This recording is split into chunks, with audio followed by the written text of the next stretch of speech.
that someone already knows what to do, like walking, for example. And then we got into training a few games, so as it becomes natural. So then we get to a certain point, we go, well, we're trying to deal with someone who's already an alpine skier at a reasonable level, will understand some of the moves that they might make to create a fast or an efficient turn, and we'll mimic it. So they already know what that is. We're just translating it into a body language, a telemark body language. That makes sense? Sounds good. So we'll go straight up the chair for a start. We'll just start working on some moves and feelings we're going to get in our feet to lead us into doing, at the end, would be a heavily both foot pressured turn. So your lead change comes under complete load and you do your lead change then. So you've got equal weights on both feet, fully pressured in the snow, and you're turning. Okay, so we're just going to, the shortened version, I'm going to start, we'll try and get the first bit of this run. I want to create the development of feelings with change in weight from one foot to the other. So for a start, we're just going to do there and back. I just want you to do one lead change, but not turning. So I just want you to start off with your lead leg forward, do one lead change, doesn't matter how you do it. And hold it there. And I want you to give this leg just a gentle push.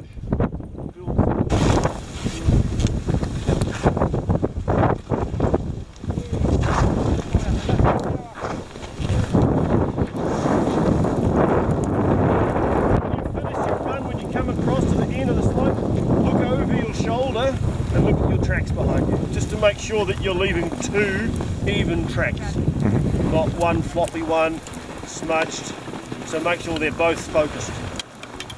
Alrighty, this time I want you to come and we're probably trying to feel a little bit of uphill pressure on our little toe side. So I just want you to think this time to do the same thing, but I want us to do the lead change that is backwards, that way. Taking a step back in the world. Doing the same thing, just there and back.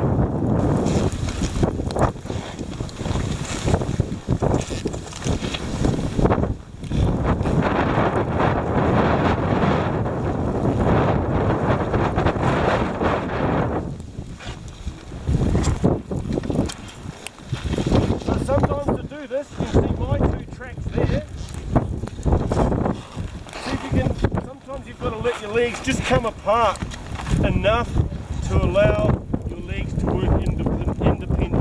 This way? That way. Okay. That way, so laterally moving. So rather than going along and trying to be here and find balance, give yourself a little bit more space under your feet. Okay? So by doing that, we'll do the same one again.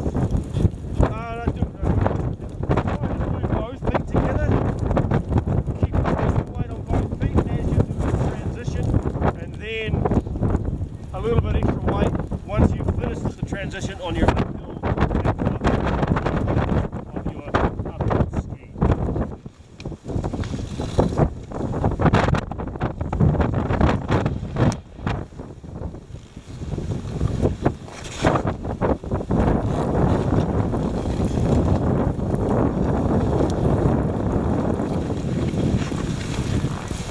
So by doing these little exercises as a lead into sort of our final, you know, when we're aiming for things before the turn, we're actually trying to create some feelings that both the feet are independent, and is certainly trying to bring awareness. The main focus, I think, for doing this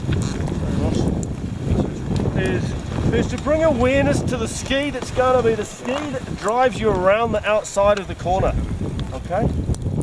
So when we do a lead change, I'm trying to bring awareness to this ski here and this edge, the top edge, to give myself stability before I turn my ski on that ski. Just for this. Now this is like something that someone says, this is what you do, this is your philosophy in New Zealand. No, this is something that we're playing around with, but we do have an early lead change philosophy in New Zealand, so it's not alien to me. I don't know, and I don't judge what anyone else does, but this is not a sort of set in concept philosophy. This is just moving towards this kind of turn that you can use, or it's fun to try. Since the days of Jeff Desbecker, Yep. the manual's changed. Yep. After the ski. Okay. But we're getting there.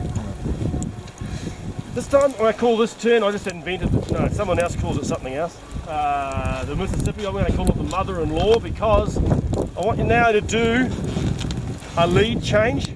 Say your mother-in-law's name, and then just turn your skis. Oh, I like Mississippi better. Hello. Anyway, I want you to make a lead change, count to 3 or something like that, something like 3 seconds, then turn. We'll do that right down to where that little cat track goes across. Should we yell our mother-in-law's name out loud as we go down? If you wish. Out of the way. There you go.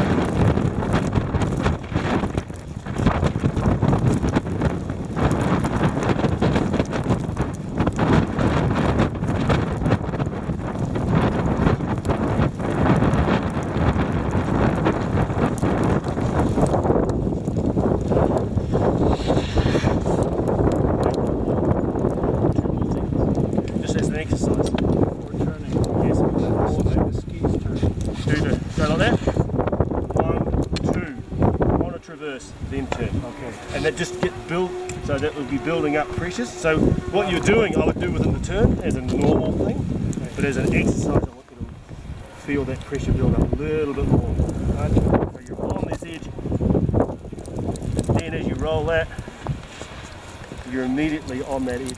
So you've waited long enough to get that feeling. Okay, so we're creating patience. It's going to trip Charles, isn't it? Yeah. So you're creating patience. Coming up here, we're giving ourselves enough time for what is going to be our outside ski to hold the snow a little bit more. So by doing that, we did that, we were patient. Now I want you to do the same, but add in more pressure on the outside.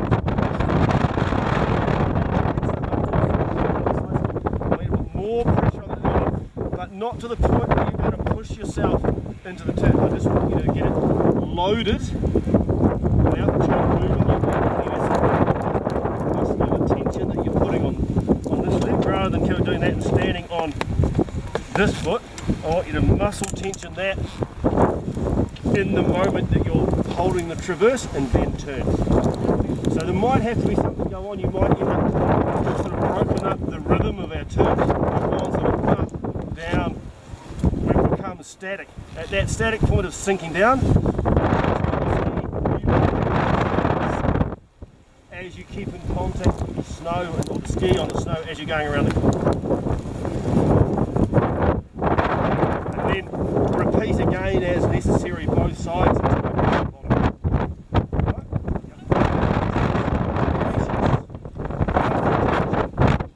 And you already know how to turn your ski because if someone who's a skier, they know how to do it. Okay, let's go.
So the last time we were building up the pressure on the uphill ski.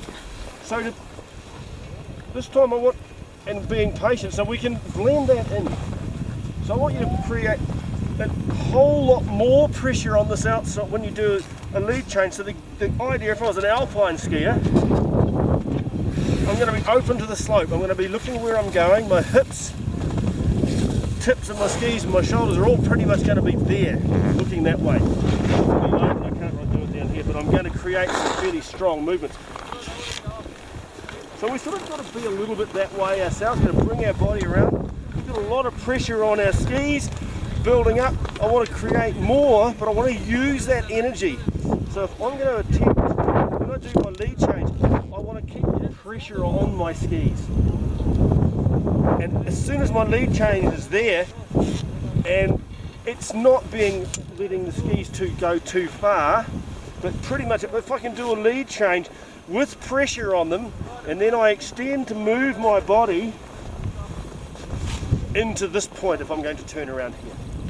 So I'm going to go from one edge to the next fairly quickly as far as the speed of the ski, but my movements are slow and they're active.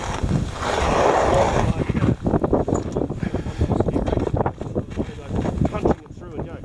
So this is kind of, I'm using the pressure of the snow and using it and keeping it, using my legs, changing under the pressure of myself pushing down with gravity and the pressure of the skate, the snow pushing back up on my ski, and maintaining pressure all the way around through the turn. So I'm almost trying not to let the pressure go away from the ski.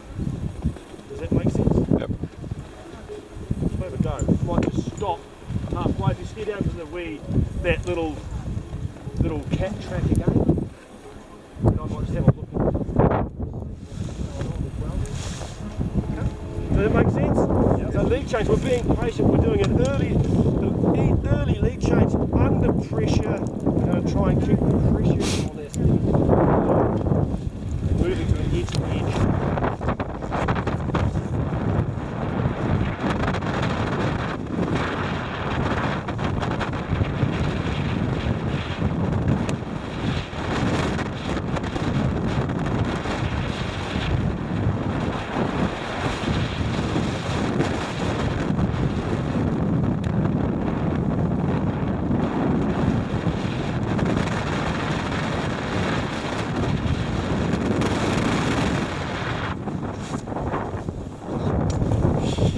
Go with that. So trying to hold the pressure there the whole time. Just kind of extend out around the control phase of the turn to keep pushing. I've got to kind of, almost because I've moved my body onto the inside to get my skis over. Sort of thinking about moving some lateral movement with this lower leg management to keep edge to edge as well. But the most important bit is to really make sure that we have our uphill ski heavily loaded